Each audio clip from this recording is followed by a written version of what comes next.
미래타운의 운명을 결정할 선택 쪼개기 개발인가? 통합 대단지 개발인가? 지금 미래타운은 중요한 갈림길에 서 있습니다. 구역을 여러 개로 나누어 각각 개발할 것인가? 아니면 주민들이 힘을 합쳐 하나의 대단지로 통합 개발할 것인가? 이 선택은 단순히 개발 방식만을 결정하는 문제가 아닙니다. 우리 집의 미래 가치와 사업성, 추가 부담금, 주거 환경, 그리고 앞으로 살아갈 지역의 모습을 결정하는 중요한 선택입니다. 먼저 구역을 나누어 추진하는 민간 쪼개기 개발을 살펴보겠습니다. 4구역과 5구역이 각각 분리되어 소규모 단지로 개발될 경우 사업 추진이 상대적으로 간단해 보일 수 있습니다.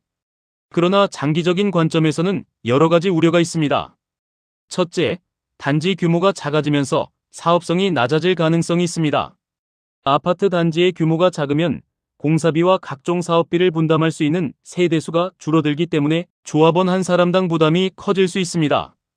둘째, 대규모 브랜드 단지가 들어오기 어려워질 수 있습니다. 최근 부동산 시장에서 아파트의 가치는 단순히 건물의 연식이나 평형만으로 결정되지 않습니다. 단지 규모와 브랜드, 조경, 커뮤니티 시설, 교육 환경과 생활 편의 시설이 함께 평가됩니다.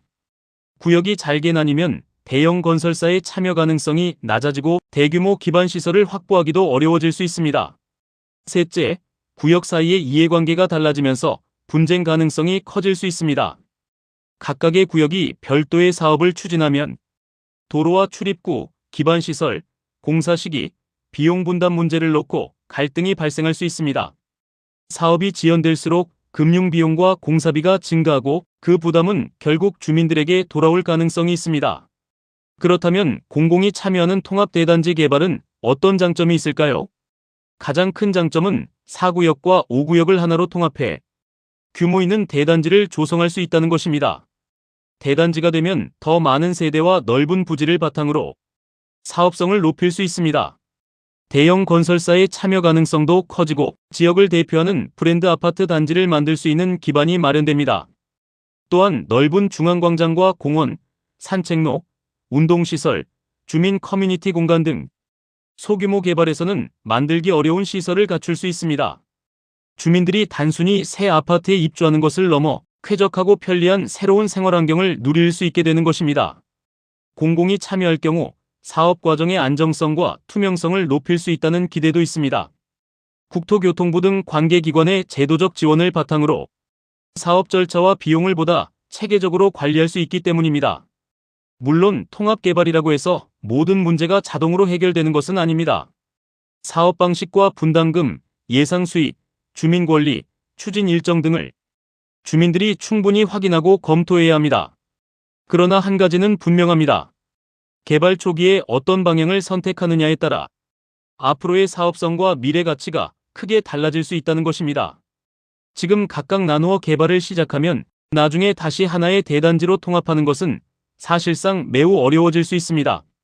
따라서 눈앞의 편리함만을 보고 결정해서는 안 됩니다. 5년 후, 10년 후를 바라보며 어떤 방식이 주민들에게 더 큰 이익을 가져오는지 판단해야 합니다. 우리가 선택해야 하는 것은 단순한 개발이 아닙니다. 제대로 된 개발입니다. 작게 나뉜 여러 개의 단지를 만들 것인지 아니면 미래타운을 대표하는 하나의 명품 대단지를 만들 것인지 우리 지역의 미래는 누군가가 대신 결정해주지 않습니다. 토지주와 주민 한 사람 한 사람의 관심과 참여가 미래타운의 새로운 모습을 결정합니다. 지금이 바로 미래타운의 가치를 지킬 수 있는 중요한 시기입니다. 충분히 알아보고 비교하고 우리 모두에게 가장 유리한 방향이 무엇인지 함께 판단해야 합니다. 쪼개기 개발인가? 통합 대단지 개발인가? 여러분은 미래타운의 미래를 위해 어떤 선택을 하시겠습니까?